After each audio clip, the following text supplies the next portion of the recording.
Hey, what's going on, guys? Sinister Skater here, and welcome to First Try Fridays. For those of you that are new, this is a series I do every single Friday on my channel, where you guys leave a Call of Duty Ghost class down below in the comments, and I randomly go in, pick one of the classes, and use it for my very first game of the day in Call of Duty Ghosts. And then I upload and commentate to the gameplay. No matter if the gameplay is really good or really bad, you guys get to see my true skills. So for episode 19, the class was recommended by Sacred Omega NGO, who wanted me to use the Vector CRB with the grip and silencer attachments, and the perk setup he wanted me to use was Dead Silence, Agility, Sleight of Hand, Ready Up, Steady Aim, and Focus. And the kill streaks he wanted me to use were the Satcom Ballistic Vest and the Oracle. And overall, I went 31-8 with 6 captures, playing some domination on Whiteout, and I also got a nice little reward for completing my field orders in this game. So hopefully you guys will enjoy this gameplay.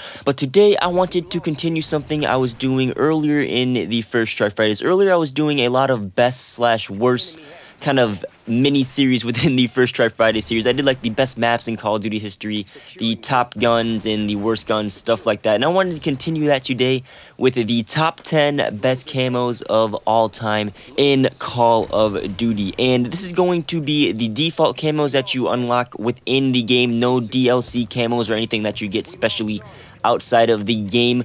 Most likely next week we're going to be doing the top 10 DLC camos, and I can tell you that is going to be a challenging list to come up with, but that's probably what's going to be next week's video. So if you guys want to leave your input of your favorite DLC camos, you can do so down below in the comments, and I will look at those. But on to the top 10 best camos. 2 honorable mentions we're going to start the video off with are going to be the gold camo and the diamond camo. These things are worth mentioning because they're not going to be on the list, because pretty much within the default camos of the game, these are the best camos within each of the Call of Duty games, like no doubt. That's everyone's favorite camos out of everything.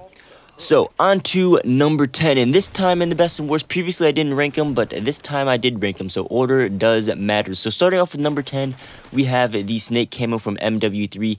This was just simply a snake pattern that had a desert kind of color theme to it, and it looked nice in your gun. It's pretty simple, and there's not too much to say about it except that it looked pretty nice compared to other camos. Now for number 9, we have the Ronin camo from Black Ops 2. This camo was something interesting. It was a camo that was a little bit harder to unlock because you had to unlock certain camos before you could be able to unlock that camo. But this was kind of Chinese warrior themed. It had a bunch of samurais and dragons all over it. I believe those dragons. It was like green, red, yellow, like these kind of vibrant-ish yet dull colors, and it was an interesting texture on the camo.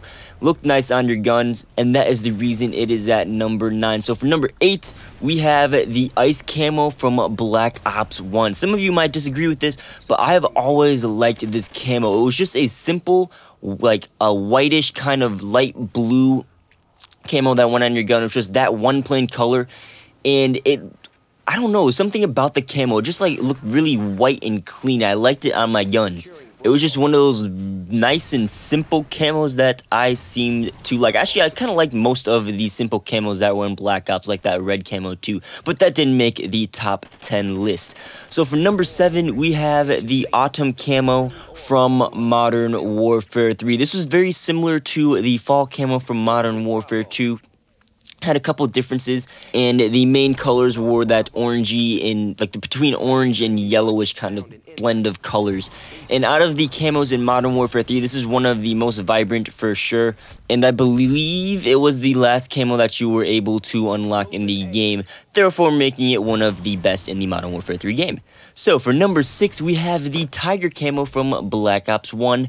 This was simply a tiger print camo, had the orange and black pattern on the gun, and there hasn't been any tiger camos from what I believe after Black Ops, which makes it unique. You know, some camos like, I'm just going to throw out like blue tiger, something like that. There's been multiple camos after that. This is the only tiger, so it makes it unique and kind of awesome. So that wraps up camos number 10 through 6. I forgot to mention, if you guys want to make any changes to my list or disagree, have anything, make sure you leave it down below in the comments, because comments are awesome. So hopping right back into number 5 on my list, it is the Cherry Blossom from Black Ops 2. And this camo is kind of legendary because before this camo, there were not any camos that were appealed or kind of made for the females that played Call of Duty. So this was the first camo to do that. It was a pink colored camo with kind of these rose flower branches on it, and a lot of people seem to like to use it even if they weren't girls, even though it wasn't really just made for girls, but it was pretty cool camo overall.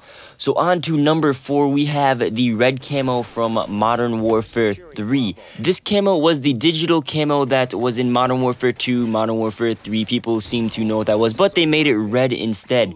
And this was very vibrant on your guns. And if you know me, I like my vibrant colors and everything like that. So I remember using this a lot in Modern Warfare 3. I used this and the autumn camo pretty much in that game if I wasn't using the gold camo. Number 3 on our list is the Bloodshot camo from Black Ops 2. This was similar to the urban camo from Modern Warfare 2 and the red camo in Call of Duty Ghosts. But out of those 3 kind of different camos, I believe they look best in the Black Ops 2. That is why the Bloodshot one is on the list. This was a red, white, and black camo. It's pretty much a typical camo pattern that you see. And if you look at this picture, you can see it has like nice contrast. There's just something about that camo that makes me like it. I don't know what it is, but something about it that I love about it. I don't know if it's the simplicity with the contrast or something, but I like that camo. That's why it's on number 3. So, for number 2, the lucky camo to make it on my list is the fall camo from Modern Warfare 2. Like I stated earlier, this was similar to the autumn camo in MW3, except I believe the fall camo looked better. Comparing it to the autumn had like a leaf texture on it. This has a typical camo pattern on it and has more brownish, blackish colors and a little bit of a vibranter yellow compared to the autumn. And when it was on the weapon, the colors seemed to like merge together and blend, and it looked really, really nice on guns, as you can see on the picture on the screen. So fall is the number 2 camo on my list. And for number 1, get the little drum roll, we have the Art of War camo from Black Ops 2. Hands down, this is my favorite default camo of every single Call of Duty. It was a red camo, had some blacks on it, and it had these Chinese letters all over that were in like this white, off-white, pinkish kind of color, and it was simple, yet it had a nice design to it where it just stood out to me, and I really loved it. Hands down, I used this camo all the time until I got the gold camo, and then until I found out there was diamond camo, and then until they released all those awesome DLC camos for Black Ops 2, which pretty much all those blow away every single camo on this list. That's why those are going to be on next week's First Try Fridays for the top 10 DLC camos. But this was my list for the top 10 default camos in Call of Duty history. Let me know if you guys have any disagreements or want to make any modifications to the list. Feel free to do so. But if not, be sure to leave a class comment for next week's First Try Fridays. And as always, guys, thanks for watching. I'm Sinister Skater, and I'll see you guys on the next video.